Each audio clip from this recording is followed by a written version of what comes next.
Hey, Eagle Run 23 here. Hey, let's talk about one of my favorite firearms. This is the gun that carries the brunt of my load as far as a firearm is concerned. It fits most of the needs that I have on a regular basis, and that is the Taurus PT111 Millennium G2. Okay, so before we get started here, let's make sure we are empty.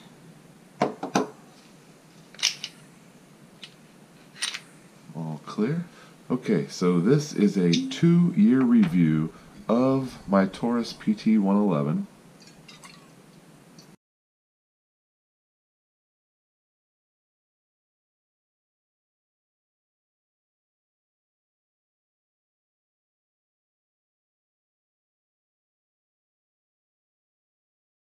And I'll also let you know why I think this gun should be in your collection.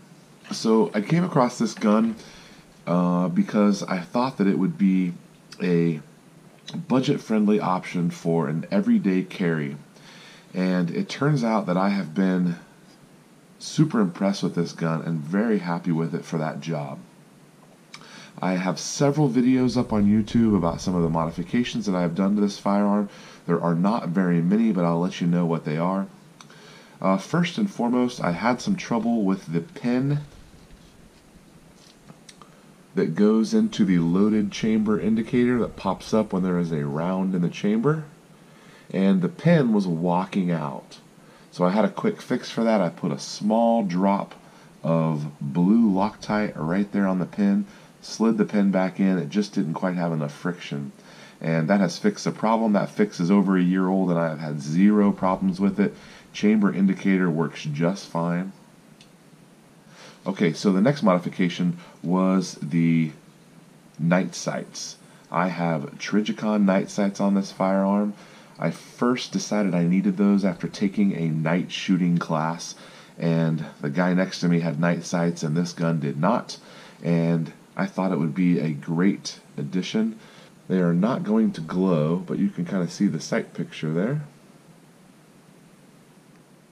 So for less than $100, I found the night sights. I installed them myself. There's also a video on that on the channel. Please check it out. That reminds me, before we get any further, please click on the channel name and hit subscribe if you like this content. I have lots of gun videos, some reviews, and even some knife sharpening videos that I think that you will enjoy. And I could use a few more subs in order to keep YouTube happy.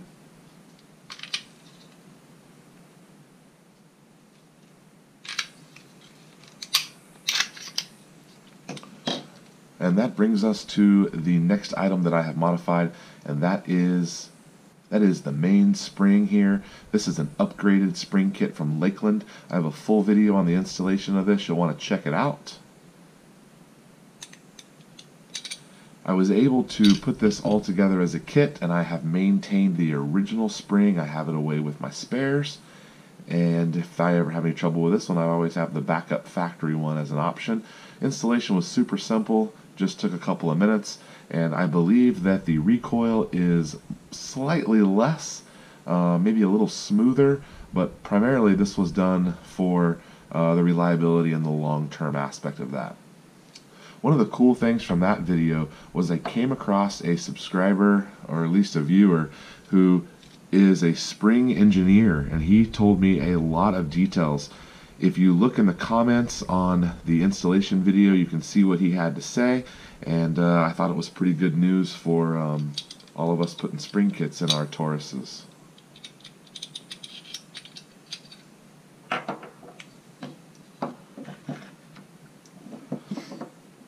Okay, so those are the modifications for this gun.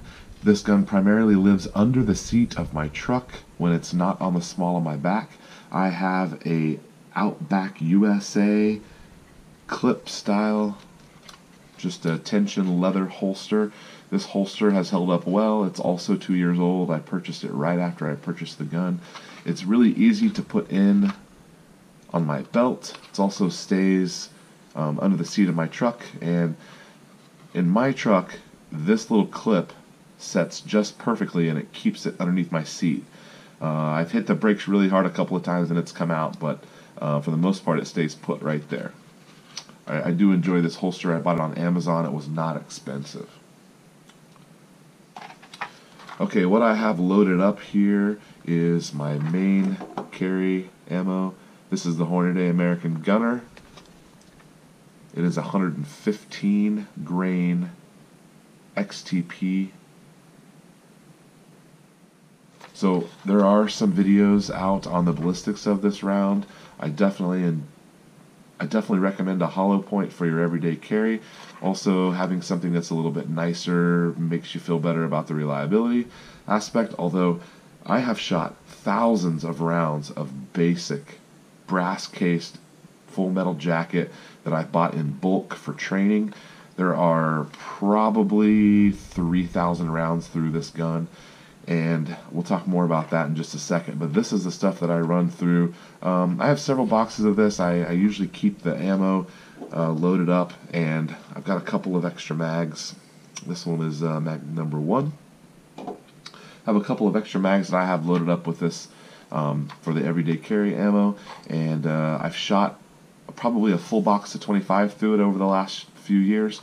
My typical is to keep this for about a year, so I'll shoot through it after I've been carrying it for a year, just to make sure that reliability is perfect. So this gun was recently cleaned. I have not shot it in a couple of weeks, and it looks like it's in good shape, so I'm just going to lightly oil it when I put it back together here. Let's talk about the reliability of this firearm. I have since I have a YouTube channel, I try to keep track of some things so that I can share accurate information with you guys. I know many of you have this firearm, and my PT111 videos are my most viewed videos on YouTube. So I try to keep track of things like failure to feed, failure to fire, failure to eject, and this gun has been definitely reliable. I have had one failure to fire, and this gun features the double action, and I was able to pull again on it and the round went off.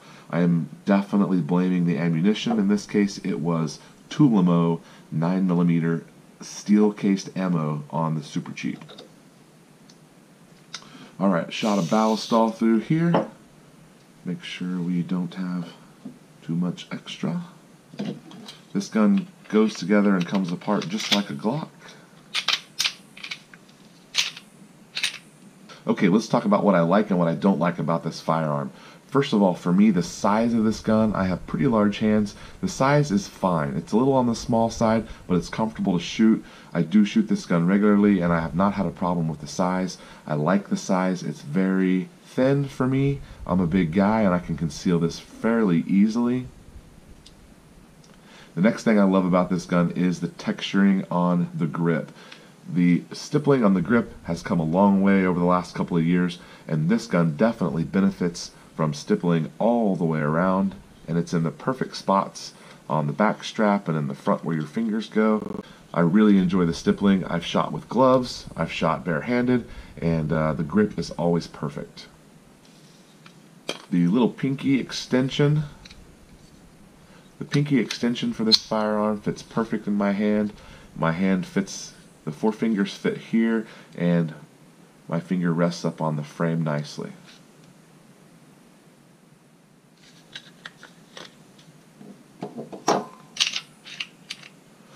Alright, what else do I like about this gun? I do like the sights. The factory sights were not bad.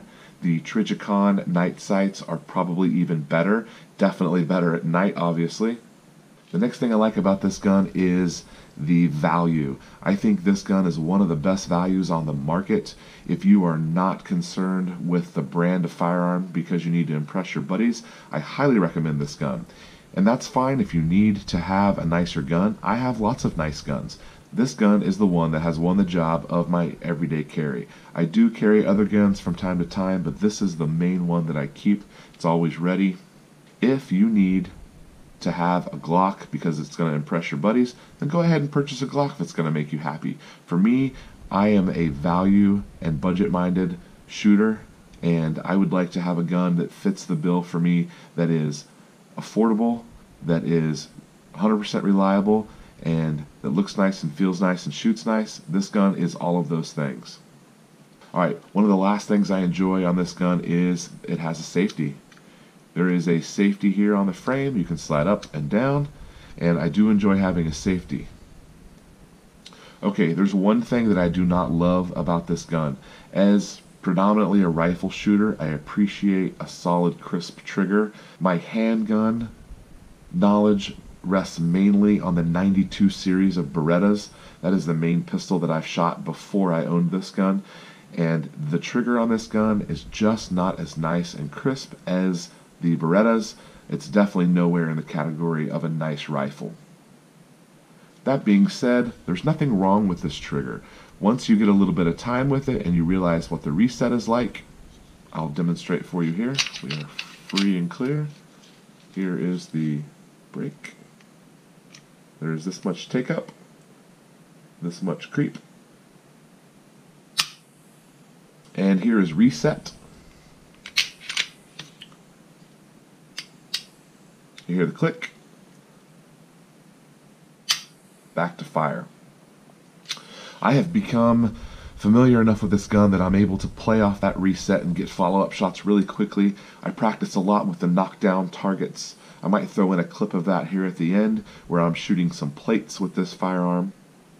I'm able to go through pretty quickly and get some pretty nice follow-up shots that are able to land accurately.